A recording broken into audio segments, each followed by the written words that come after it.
Good morning.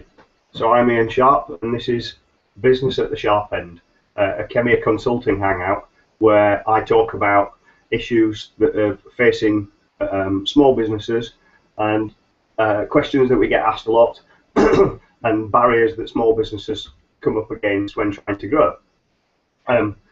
Excuse me if I'm a little bit nasally and a little bit rough this morning from a vocal point of view. The hay fever is really bad. And I have a racking cough as well, so I'll try and get through the show without too much ado. Anyway, so let's get back to the topic at hand. One of the key things that people struggle with, and businesses struggle with, is how wide to deal. And some businesses naturally deal internationally, almost from day one, and that's really surprising. It's the type of business. Other businesses deal very locally. And so often manufacturing businesses will have a supply chain that's within a few miles of where they're located. Absolutely nothing wrong with that. But whilst ever that business is good and strong and growing, that's not an issue. When the economy takes a downturn, what happens? Well, let's think. So the supply chain dries up, everybody starts to struggle, and no one's got anywhere else to go. And that's a real problem.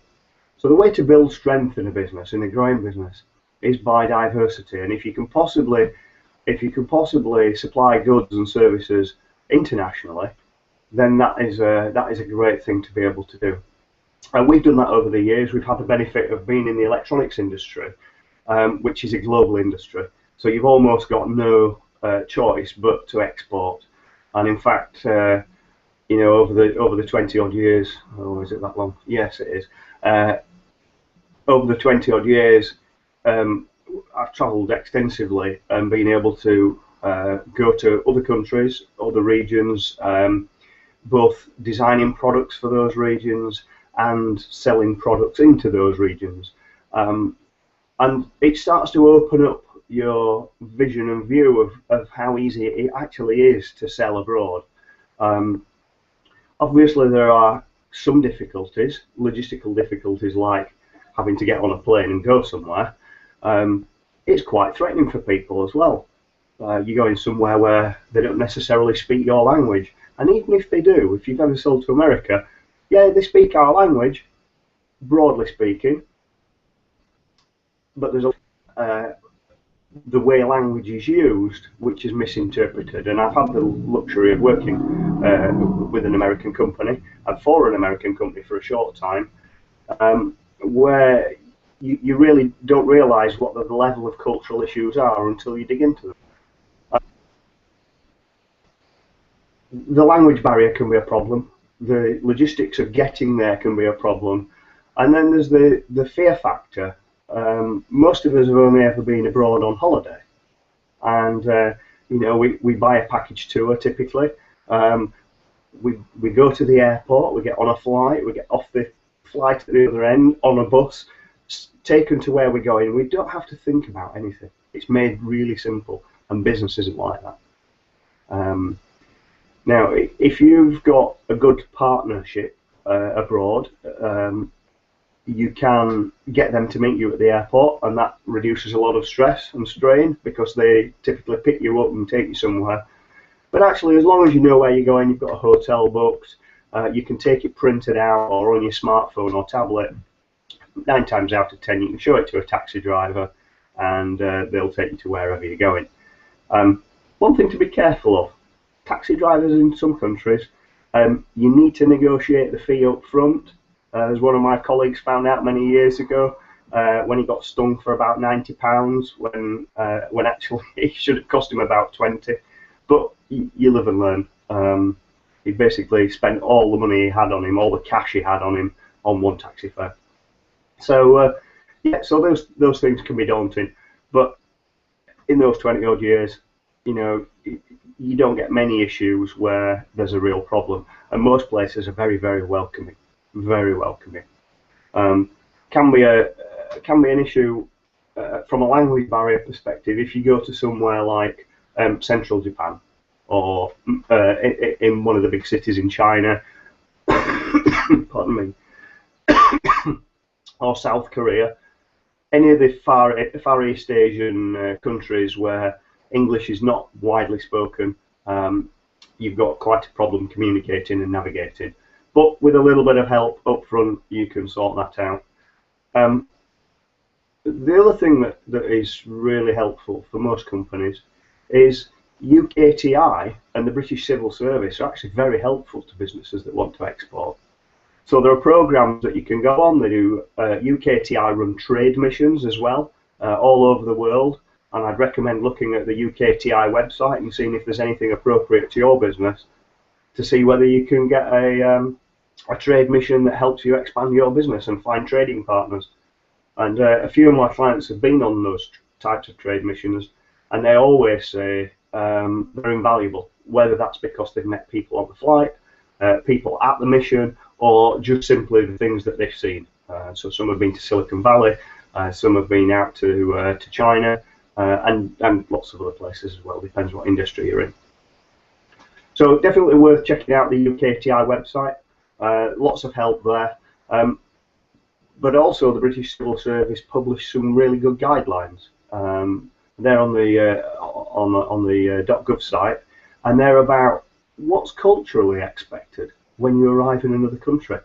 And we never really think closely about that. But that can be the thing that seals your success when you arrive somewhere, and how you behave towards the culture that you're entering into. So the guidelines that they publish are very simple things, and it's often about respect. It's often about how you communicate, and it's often about how that culture will deal with questions and how they want you to answer things. Do's and don'ts, cultural do's and don'ts, but also social do's and don'ts. Because remember, you might go for a business meeting, but a lot of the time, and it's probably 80 to 90%, that's my figure, that's a made-up stat, but it's very high, that outside of the business meeting, you make a social connection with whoever you're trying to do business with. And that social connection is often in a restaurant, a pub, a theatre, whatever the social venue is that they've arranged. So knowing how to act socially is absolutely crucial. It's invaluable, in fact. And you're trying to create a business relationship, but you've got to create that one-on-one social relationship as well that will really help your business to grow, and will help you make a connection with your strategic partners or clients, whichever it is that you're after. So, having said all that, it's still a daunting thing for people. There are other businesses around you that export, and lots of them, and actually the government is trying to encourage people to export. The reason for that is fairly obvious. Businesses that export grow much more rapidly than those that don't, and they're much more stable through bad times.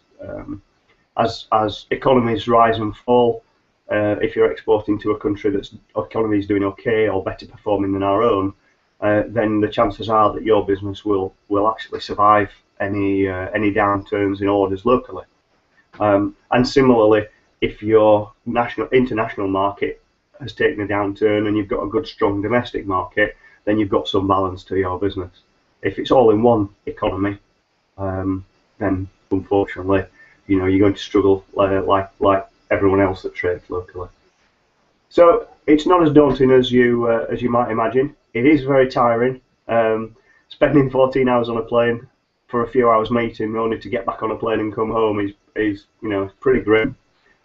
But actually, the payoff in the long term for doing that can be significant. I would recommend people try and get out of their comfort zone. I do recommend that my clients do. And in fact, I have a startup client with a software product, and their first sale has been into San Diego, and that's obviously straight into the US. It's very early days, very early stage for them, but their first sale was an international sale, and that's just remarkable, really. It's very good. So it doesn't have to be a software product that does that. It can be hardware products as well. It could be services as well. and you know, there's nothing to stop you partnering and collaborating with like-minded companies and clients internationally. So this has been Business at the Sharp End. Hope you've enjoyed it. There'll be some hints and tips and some web links in the show notes below, and if you want to tune in next week, we'll be talking about other topics. Have a great week. See you soon.